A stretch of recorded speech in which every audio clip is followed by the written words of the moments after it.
আর তাদের মুরগি তাদের ভাগ্য ফিরিয়ে দেওয়ার কারণে আদর করে দুজনে সে মুরগিটার নাম রাখে সোনা। সোনা, তুই ডিম দিয়েছিস? হ্যাঁ মালকিন, দিয়েছি। কিন্তু আজ আমার ডিম দিতে অনেক কষ্ট হয়েছে। মনে হচ্ছে আমার শরীরটা অনেক দুর্বল হয়ে গেছে। এসব তুই কি বলছিস সোনা? চল আজকেই তোকে ডাক্তারের কাছে নিয়ে যাব।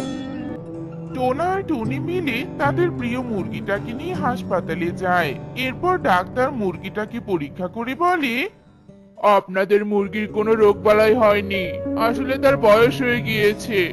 আর বয়স হওয়ার কারণে তার শরীরটা অসুস্থ দেখায়। তবুও আমি কিছু ওষুধ লিখে দিচ্ছি, সেগুলো নিয়ে গিয়ে মুরগিকে খাওয়ালেই হবে।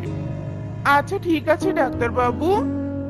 এরপর টোনা আর টুনি ঔষধ আর মুরগিকে নিয়ে বাড়ি ফিরে আসে। এরপর দেখতে দেখতে কেটে যায় বেশ কিছুদিন।